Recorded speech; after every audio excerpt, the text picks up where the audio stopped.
6, dulu waktu kami SD, mulai kecil sampai SD, bapak itu toke dulu, toke zaman dulu itu kan lumayan berada lah kata orang begitu. Tapi ketika itu kami tumpurlah karena bapak ini stres, tidak ada anaknya laki-laki, main judilah terus. Tumpurlah bapak dan bapak itu, habislah semua apa yang habis, sekaligus kebakaran juga Laudeski saat itu, termasuk rumah kami kebakaran. Habislah segala apa yang habis, gitulah yang ada. Ya, perubahan hidup dari yang berada ternyata menjadi tidak ada sama sekali, sangat dihina orang, itu sudah kualami. Ketika hanya dibeli saja, mama itu belanja ke pasar, beli ikan mas saja, orang sudah menganggap remeh dan dihina. Batu-batuahun dong manur ikan mas, manga pedang mangan. Kata-kata yang seperti itu masa-masa kecil, masa-masa SD itu. Setiap hari Senin karena pajak, mama pulang belanja, berikan belanja kami, pergi lagi begitu. Yang membuat bapak mama itu semangat dan tidak berkecil hati. Walaupun kami tidak mereka lihat di rumah, hanya kami di rumah sekolah, kami tidak, katakanlah, tidak ikut dengan teman-teman. Semua tekun ke gereja, tekun bersekolah, di sekolah semua punya peringkat lah di sekolah, mulai kakak saya sampai adik-adik begitu. Sedangkan mereka yang bapak mamanya lengkap di situ, anaknya itu ya berantakan lah begitu. Maka itu kadang-kadang mereka mertua dosi matondangi berjubur juga lengna begitulah. Ya, apalagi mereka tahu juga kan saya walaupun dulu kecil, saya sudah tahun ini 30 tahun jadi suster. Berpesta perak saya sudah 21 tahun. Sebenarnya ziarah ini jatah saya tahun lalu. Sebenarnya 2020 tapi Covid tidak berangkat. Baru yang berangkat sesudah Covid tahun kemarin. Saya sakit cancer. Saya memang, pimpinan tanya bagaimana kamu ikut, saya katakan enggak suster, saya batal. Sudah masuk nama saya, sudah mengurus paspor dan segala macam, walaupun memang belum keluar saat itu, maka langsung dibatalkan. Saya batalkan, saya ikut karena saya tahu diri. Andaikan aku ikut tahun lalu angkat barang seperti ini, mungkin saya tidak sampai pulang, kan begitu, tidak pulang ke Indonesia. Saya sadar itu, saya belum bisa karena sudah operasi juga, saya belum bisa mengangkat-angkat. Jenis makanan pun nanti akan berbeda, ya nanti semakin parah. Begitulah saya pikirkan, maka saya putuskan, pimpinan mengizinkan. Maka syukur yang besar bagi saya ikut ziarah ini, karena tahun ini tahun jubileum. Maka semua teman-teman saya yang berangkat tahun lalu itu menyatakan memang rahmat itu untukmu berpihak. Kamu sakit ternyata membawa berkat melimpah sehingga kamu berangkat di tahun jubileum. Dan di tahun ini juga usia saya 50 tahun. Jadi tanggalnya sudah lewat 1 Mei. Maka memang saya rayakanlah di Gua Maria 1 Mei itu. Begitu. Begitulah. Setiap saya ulang tahun itu kan gereja merayakan besar tahun Maria, begitu ya. Bulan Maria. Gitu. Jadi saya sangat senang. Sebenarnya saya itu berdamai dengan mama saya itu karena saya itu orang yang tidak disayang sama sekali oleh mama. Saya disayang oleh bapak karena memang ternyata nama saya itu Hernawati, nama pacar bapak saya. Maka saya dibenci Hernawati. Iya. Karena anak pertama ternyata nggak boleh dibawa apa namanya. Karena 5 tahun kakak ditunggu-tunggu mereka. Yang membuat namanya adalah Namboru. Sehingga nama pacarnya kekasihnya dibuatlah ke saya. Maka memang saya sangat sayang bapak karena memang juga katanya saya mirip ibunya. Begitu. lengkaplah kan begitu. Memang mama itu enggak sangat sayang sedikit pun tidak sayang dengan saya. Saya nggak pernah dibeli baju, pokoknya nggak pernah. Tanpa ada saingan itu. Begitulah. Tapi setelah saya suster, dia sadari saya yang paling sayang dengan dia. Maka memang dia sedih kalau saya suster kemarin, karena saya tukang pekerjanya, tukang pekerja dia. Karena ketika toke, karena dulu anak-anak saya nggak ada laki-laki kan, bapak selalu bawa saya kayak laki-laki dulu, saya tomboy begitu. SD saya sudah bisa nimbang barang, yang timbangan yang apa itu sudah bisa saya. Nggak bisa saya dibodoh-bodohi orang. Segini enggak, itu enggak saya bilang. Maka bilang, anakmu ini KM. Bapak itu kan namanya Kepas Matondang gitu. Jadi bilang KM. IKM anakmu ini nggak bisa dibodoh-bodohi katanya. Anakku ini nggak bisa dibodohi, sama seperti saya katanya. Jadi begitulah panggilan. Apa kata pimpinan, saya akan ikut. Saya tidak pernah nego, karena saya tahu apa yang diputuskan oleh pimpinan itu adalah bersama dengan Tuhan, dan itu yang terbaik untuk saya. Kalau pimpinan mengutus saya ke suatu tempat berutusan, ketika di sana ada masalah, saya bisa datang ke pimpinan. Begini, bagaimana? Mereka akan menanggapi dengan baik. Maka saya tidak pernah memilih tempat atau apapun. Merevisi konstitusi aturan hidup kami, saya ikut tim itu. Hampir rampung memang, tapi belum selesai, tinggal finishing. Tapi saya dapat sakit itu, saya nggak bisa lagi menyelesaikan sampai finishing begitu. Saya bilang, ayolah nakku, kata Yesus, kamu selama hidupmu sudah capek sekali. Kubawa kau ke tempat yang paling indah dan bahagia. Lihatlah, di bawah saya jalan berayun-ayun, ditunjukkan semua keindahan di tempat itu. Saya bilang, Yesus, saya nggak mau, masih ada tugasku, belum selesai konstitusiku. Biarlah mereka menyelesaikan. Kamu sudah capek, katanya. Tidak Yesus, nggak mau aku membebani orang, saya bilang. Kasihan, mereka pun ada tugasnya. Nah, ketika kami begitu berdialog dengan Yesus, ku dengar sayup-sayup dipanggil namaku. Ibu Hernawati, Ibu, karena itu digelang Hernawati, bukan Grace. Ibu Hernawati. Saya pikir, kok ada jauh sekali manggil namaku. Mulailah saya bergerak, mau menjawab. Mulailah saya bergerak. Semakin mereka goyang, semakin saya udah semakin dekat. Ibu Hernawati. Ku buka mataku, ku lihat ruangan tadi. Yesus Tuhanku, jangan tinggalkan aku, berteriak aku spontan. Akhirnya Yesus itu pergi, aku tetap didorong. Mereka tanya, menguji saya sadar sudah atau belum. Ibu di mana? Saya jawab, di Singkawang. Yang tertanam itu adalah Kalimantan ternyata. Laptop saya ke rumah sakit. Malam itu selesai operasi, saya mau langsung kerja. Tapi dibilang jangan, karena otak saya sekarang berjalan semua, ide-ide muncul semua, mau aku tuliskan semua pengalaman itu.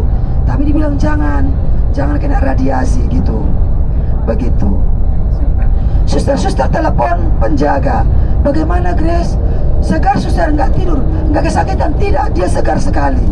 Mereka bilang kok bisa? Begitu. Nah, mungkin karena Tuhan Yesus menemani saya dalam, bukan mungkin, memang dalam operasi, dalam perjalanan saya. Memang saya katakan, Tuhan, kalau memang Engkau menghendaki aku sembuh, aku tetap menjadi abdimu yang setia. Pakai aku seperti apapun yang diinginkan oleh kongregasi dariku akan ku ikuti. Begitulah saya. Memang saya nggak mau menyusahkan kongregasi. Dibilang ini, iya, saya bilang begitu. Memang cepat prosesnya. Bulan 8 saya operasi, tanggal 8, tanggal 30 bulan 8 sudah terbang ke Jogja ikut Kapitel.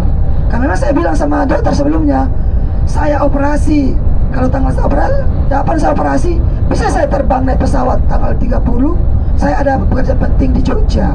Bilang, boleh katanya.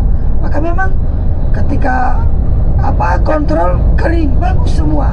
Saya semangat. Saya dibilang kemo 6 kali. Setiap saya kemo, saya mau mati, gak kuat saya kemo. Selalu. Sudah mau sampai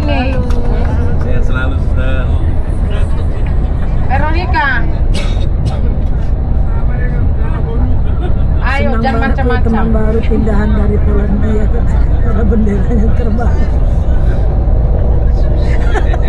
Saya dibuat yang begini-begini. Ya sudah ya. Udah jadi Sekalian nyanyi deh. saya katanya. Udah saya pakai AI. Perkenalkan. Oke, selamat siang untuk kita semua. Selamat siang. Nama saya Veronica Purba. Nama lengkapnya Maria Veronica Purba. Mama saya baru tambah, ada di sini tuh saya warga tambah kan. Jadi kata bapak saya dulu, nama saya ini diberikan oleh susternya orang kakak ini, Suster Yosepa Siho tanggal almarhum. Karena ada kakak saya dulu umur 4 tahun katanya meninggal. Setelah 16 hari meninggal baru lahirlah saya. Jadi 16 hari meninggal. iya. Mama saya begitu sedih. Gak kedengaran. Oh iya. Jadi pemikiran dia itu banyak kali. Dia yang berpikir aku yang nggak sanggup gitu.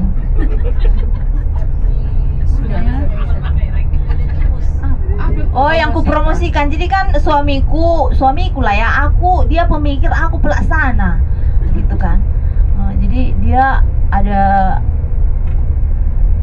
Kalau dibilang pabrik terlalu wah kali ya kan, terlalu wah kali. Nanti dibilang orang alah sombong kali katanya kan.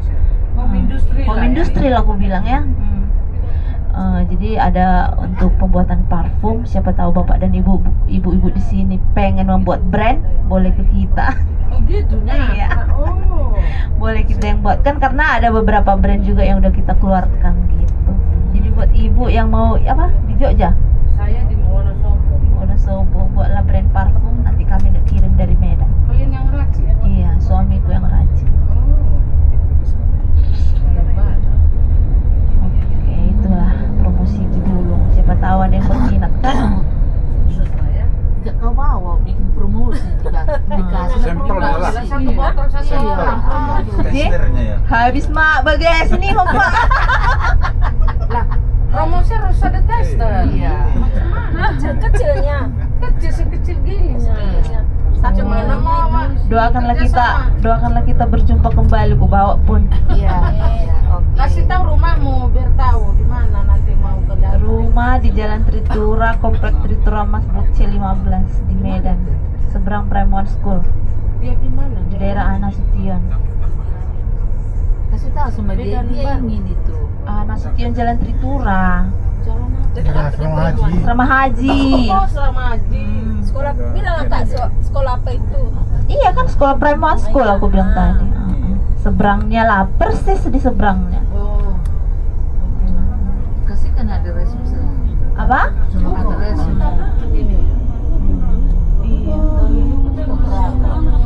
Apa mak tua bilang tadi? Adres. Alamat. Alamat. Segitu ya. Sama itu tukang promosi.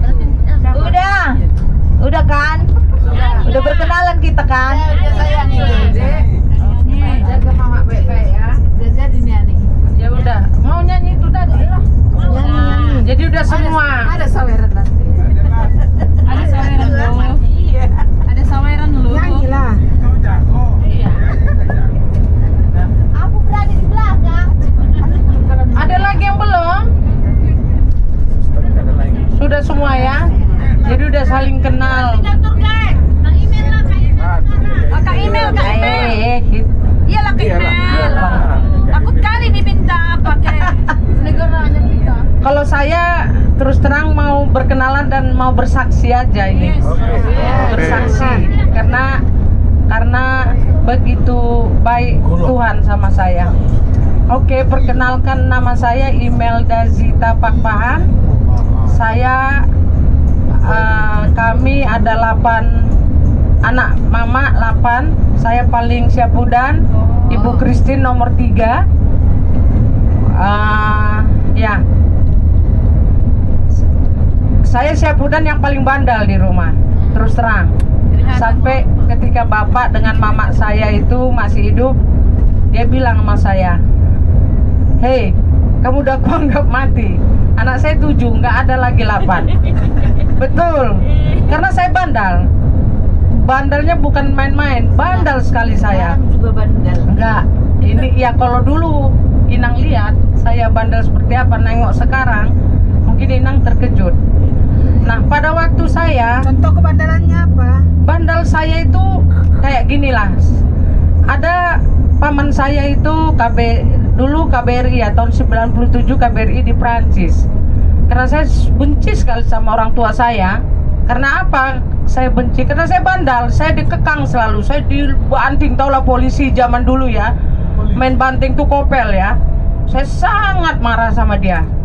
Terus saya bilang sama tulang saya, adik ibu saya, tulang bawa aku ke Prancis, mau visa apapun itu, nanti saya mau kerja apapun di sana terserah. Nggak bisa di sana kerja kalau apa, udahlah visa student aja katanya.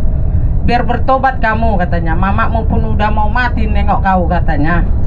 Ya sudah loh, kebandalan saya itu SMA itu bisa 3 kali ganti macam lah, biar itu bisa menumbuhkan iman kamu katanya. Tapi di mana Romo? Nanti kalau ada camp ataupun retreat saya kasih tahu ya sama kamu ya.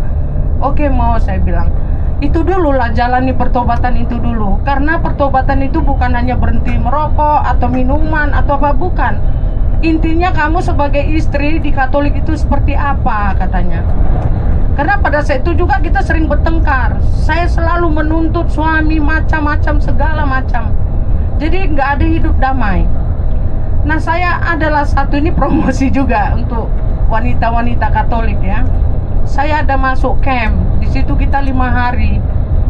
Camp itu namanya Wanita Berhikmat Katolik. Pada saat itu saya pikir saya bertobat. Saya pikir, tapi ketika masuk camp itu, kita itu diajarkan banyak hal sebagai wanita Katolik ya. Karena memang tidak boleh cerai. Apapun, mau suami jahat, mau suami bagaimanapun, kita tidak boleh cerai. Pada waktu sebelum ikut camp ini, saya mau bercerai karena saya pikir nggak sepaham ini gitu ya. Dan Romo bilang, Ibu Imelda, kamu jangan seperti itu. Wanita Katolik itu bukan hanya senang-senangnya aja sama suami. Begitu susah, sedih, kamu harus kuat. Bagaimana caranya mau? Ya ikut camp ini. Begitu ikut camp ini baru saya tahu ya, bahwa kita tidak bisa mengubah suami, tapi kita mengubah diri kita sendiri, seperti apa memandang suami. Karena banyak teman saya lihat kawin cerai. Setelah pertama cerai, dia udah keduanya gampang dia bercerai. Nah begitu ikut camp ini, saya berubah drastis. Saya minta dulu sama Tuhan, Tuhan tolonglah jamati suami saya agar menjadi pengikut Tuhan. Tapi saya yang dikatakan Katolik ini tidak pernah meniru sifatnya Yesus. Bagaimana dia melihat Tuhan? Sementara saya orang Katolik tidak pernah menunjukkan Tuhan itu, tidak pernah melakukan pekerjaan Tuhan sama dia, marah terus segala macam. Pada saat waktu kita berantakan pada saat itu ya, kita berdoa aja dia ketawa-tawa. Tapi ketika saya ikut camp ini, saya sedikitlah berubah ya, dari hal-hal masuk saya wanita yang betul-betul menghargai suami. Walaupun dia tidak berubah, tapi saya merubah sifat saya untuk memandang dia. Jadi apapun kelakuannya, saya hanya berdoa sama Tuhan, Tuhan kuatkan saya, turunkan Roh Kudus pada saya agar Tuhan suami saya memandang Tuhan melalui saya. Suatu ketika dia bilang begini, kenapa nggak jadi cerai kau? Saya bilang, karena saya punya Tuhan. Ternyata saya selama ini sangat-sangat jauh dari Tuhan. Begitu kamu melakukan kejahatan, saya marah. Seharusnya tidak. Ketika saya masuk camp ini, namanya Wanita Berhikmat Katolik, dia memandang Tuhan dari pribadi saya. Dia bilang, kalau gini kamu terus mungkin saya percaya sama Tuhan. Kalau kemarin-kemarin kamu bilang Tuhan itu begini-gini, saya nggak percaya. Karena kamu percaya Tuhan aja, kelakuan kamu kayak iblis. Itu benar, kelakuan kamu kayak iblis katanya. Bagaimana kamu mau memperkenalkan Tuhanmu sama saya katanya, kalau kelakuanmu sendiri seperti ini. Tapi begitu kamu masuk camp itu, saya baru tahu melihat bahwa yang kamu sembah itu memang ada ya gitu. Saya menangis di situ. Terus kamu mau masuk Katolik enggak? Atau enggak usah masuk Katolik lah, yang penting percaya Tuhan Yesus. Karena kalau di Indonesia mati itu harus ada diberkati. Kamu mau diapain? Mau dibakar, saya bilang. Lantas sedikit dia mulai mengerti. Saya bilang ayo ikut ME. ME itu marriage apa ya, saya mengungkapkannya. Di Katolik itu kan banyak kategorial ya, yang untuk suami istri. Saya juga masukkan dia ke pria sejati. Pria sejati ini juga menerapkan bagaimana pasangan Katolik yang betul-betul saling mengerti sama suami. Jadi saya bilang, kebetulan kakak saya ini gitu. Di paroki juga saya dipilih jadi DPP segala macam. Yang dulu saya mikir saya nggak, najis lah orang lihat saya seperti itu. Masa saya diangkat jadi ini itu, di Legio saya jadi ini, di WKRI saya jadi ini. Saya merasa terkejut, kok Tuhan tersejauh ini ya, apa pantas? Ternyata memang pantas karena Tuhan itu penuh kasih ya. Sejahat-jahatnya orang dia pilih kita seperti itu. Nah, ketika pertobatan itu saya tetap memilih. Mungkin suami saya mau masuk Katolik malu, tapi saya sudah yakin dia tuh yakin sama Tuhan.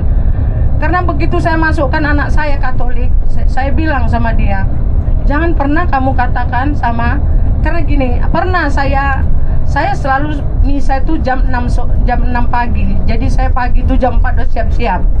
Pada waktu anak saya kecil, suami saya marah, kamu janganlah paksa anak-anak mau gereja gitu. Mereka kan masih tidur. Apa nggak bisa lagi jam yang lain? Saya bilang jam lain bahasa Jawa, kita nggak ngerti. Kalau misa pagi itu ya jam 6, kita harus siap-siap jam 4. Dia marah besar. Dia tanya sama anak saya, Alexandra, kamu dengan penuh hati nggak ke gereja ini? Saya ngantuk, Dedi, katanya. Yang satu lagi, Jennifer, kamu memang mau gereja? Saya ngantuk. Di situ ada perdebatan di antara saya dengan suami. Saya bilang, izinkan saya untuk mendidik anak saya secara Katolik. Mau jam berapapun, mau tidak suka pun dia. Karena anak-anak harus kita tanamkan. Karena kalau udah besar nggak bisa lagi kita suruh kamu kebangun jam segini, enggak. Dari anak-anak, saya bilang. Nah, pada saat itu saya kan merasa, karena pertobatan itu menurut saya pada saat itu pertobatan saya sangat luar biasa. Maksudnya dari yang nol imannya jadi ikut misa pagi, nyanyi pujian setiap pagi di rumah, sampai dia marah, lingkungan saya marah, saya nggak peduli, tapi volume saya kecilkan pada saat itu. Nah, perubahan saya drastis. Dan saya tidak mau anak-anak saya seperti saya dan suami saya pada saat itu. Makanya saya masukkan anak saya Katolik, SMA di Panlik yang betul-betul itu seminari. Karena dia mau bertujuan ke Eropa. Saya sampai nangis. Saya bilang, Tuhan, betul nggak saya menyekolahkan anak saya di Eropa? Karena pada dasarnya di Eropa itu sudah nggak mengenal Tuhan rata-rata seperti itu. Jadi pada saat itu anak saya bilang, Mam, kami nggak akan seperti Dedi. Kami percaya Tuhan ya, Mam. Saya bilang, iya nak. Yang penting kamu jangan dengar kata Dedi. Sebab mertua saya bilang, Imelda, jangan terlalu keras kamu sama anak tentang agama. Karena Tuhan pun tidak akan siapa yang kamu bisa tunjukkan di mana Tuhan, katanya. Ya, perdebatan itu sering. Tapi puji Tuhan, anak saya dari TK, SD, SMP sampai SMA saya kasih ke Katolik yang memang betul, yang pengajarannya memang betul-betul luar biasa ya Katolik ini. Sampai anak saya di Eropa pun dia masih ikut kur di gereja walaupun teman-temannya orang tua semua. Saya bilang walaupun dia dibully, dia selalu ingat, Mam, jangan khawatir ya, Mami, kami pasti kenal Tuhan gitu. Ya, saya sangat berterima kasih sama Tuhan. Kenapa? Ya karena saya dipilih. Saya termasuk dipilih dari orang yang tidak benar jadi orang yang benar. Saya merasa bersyukur sekali. Makanya ketika lagu rohani saya selalu nangis karena Tuhan sangat sayang sama saya. Nah, kenapa saya begitu terharu ya? Bukan kekayaan, bukan apapun. Tuhan tidak pernah mengubah sifat suami saya. Tapi saya Sebelum mengenal Tuhan kita berantem, merasa kurang bersyukur terus. Tapi begitu kenal Tuhan, kelakuan suami masih sama, tapi saya merasa tenang, damai. Karena apa? Ada Tuhan. Ketika saya bilang, Tuhan jangan biarkan aku marah sama suami. Tunjukkan bahwa aku punya Tuhan. Tunjukkan bahwa aku punyamu dan kau berkarya dalam tubuh dan darahku Tuhan. Tunjukkan bahwa kamu tuh adil dan kasih. Suami saya tetap dengan kelakuannya, tapi saya memandang dia, saya melakukan kehidupan saya sukacita sekarang. Sukacita, bukan lagi bersungut-sungut, bukan lagi berantem. Malah dia heran, kenapa kamu nggak marah ketika aku pergi ke Jogja sama teman-teman pergi ke bar misalnya. Nggak apa-apa, saya percaya kamu, saya bilang. Percaya. Jadi dari situ dia lihat mungkin ya, oh ada kasih. Kalau dulu kan berantem terus. Saya udah mulai mengubah hidup saya dengan cara yaitu. Jadi ini kesaksian sampai satu keluarga saya itu heran. Karena saya dulu anak terbuang, terus terang dibuang ibu, bapak. Karena dia bilang kamu bukan anakku lagi, udah kau keluarlah dari rumah ini. Dengan senang hati. Tapi dengan perjalanan waktu saya sedih, kenapa Tuhan ya nggak dari dulu waktu bapak dengan ibu saya hidup, saya bertobat, mungkin mereka mati nggak mereka mati dengan senang.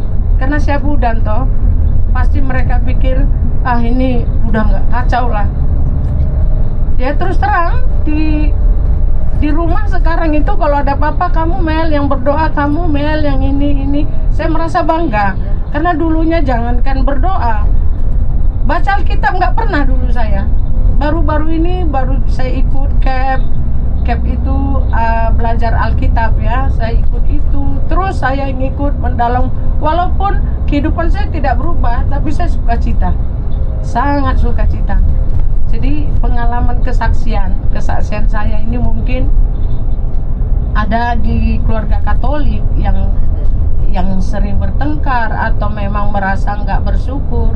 Ayolah ikut, ada kategorial mungkin di gereja masing-masing ya.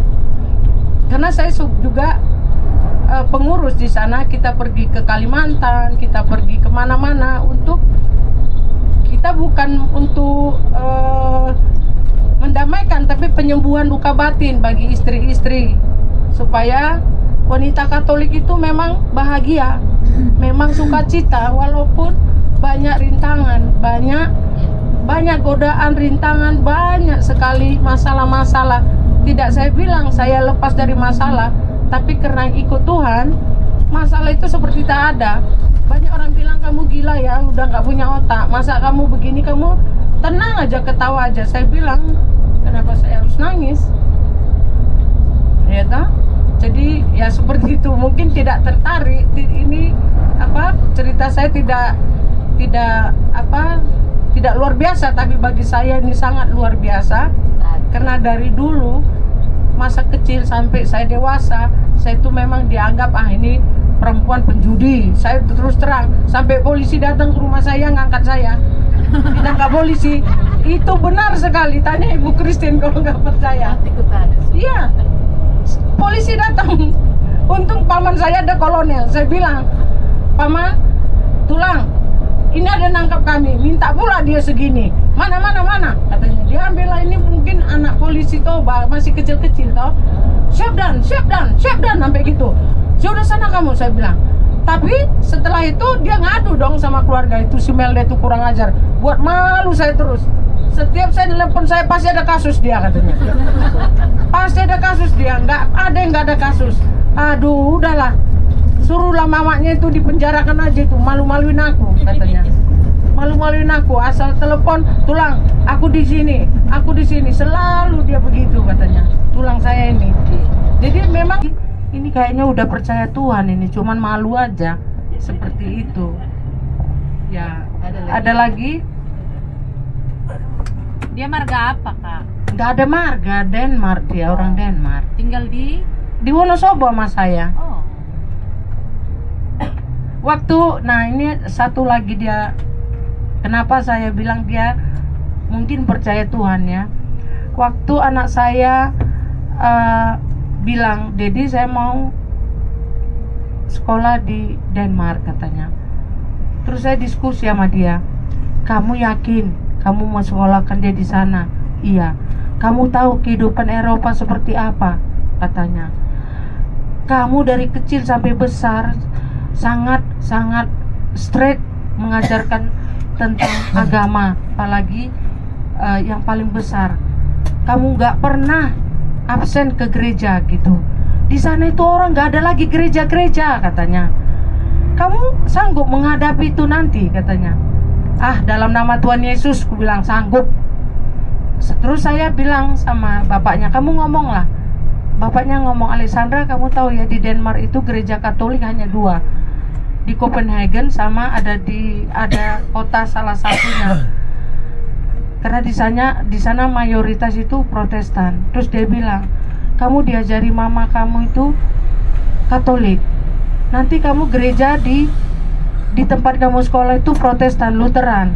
Gimana kamu katanya. Terus Alexandra, anak-anak 17 tahun itu sudah berhubungan suami istri. Sementara kamu pacaran aja dilarang mamimu. Bagaimana kamu ini? Nanti kamu jadinya perubahan culture shock itu ya. Kamu bisa jadi merasa terkebelakang. Kita didik anak kita kan secara Katolik dan kita memang tinggal di kampung yang sangat kecil.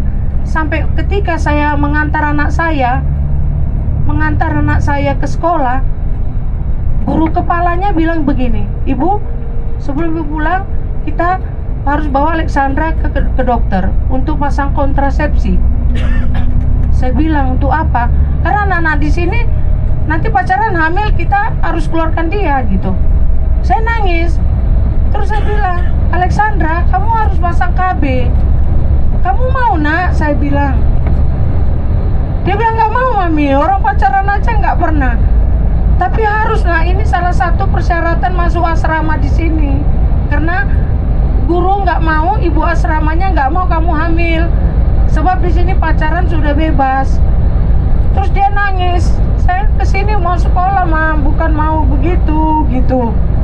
Terus suami saya bilang sama kepalanya, guru kepala sekolahnya, tolong mengerti anak saya, dia tinggal di Indonesia dan dia pendidikannya selalu Katolik.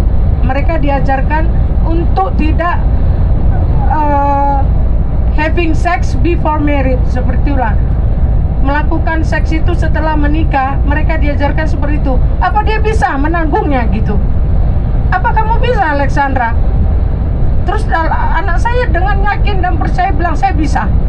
Dan saya nggak mau pasang KB. Situ saya merasa Tuhan baik ya. Tapi anak saya bilang begini, mami terus doa ya. Saya nggak tahu kedagingan, tapi terus doakan saya mami ya. Jangan lepas satu hari pun, jangan lepas doakan saya. Iya nak, karena di sini terlalu banyak godaan mam. Semoga dengan doa mami aku bisa menanggung ya mam ya gitu. Karena mami bilang, nak sangat istimewa kamu kalau kamu keep your virgin. Aku bilang, kamu harus kawin sebelum itu ya nak. Kamu jangan pernah melakukan seks sebelum nikah ya nak. Aku sampai bilang gitu. Doakan ya mam, doakan iya, doa nak, mami doa. Sampai suami saya bilang, Alexandra you sure? Kamu benar-benar yakin kamu tidak pasang kontrasepsi?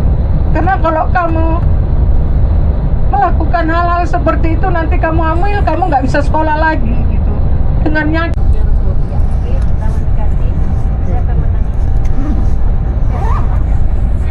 Besok habis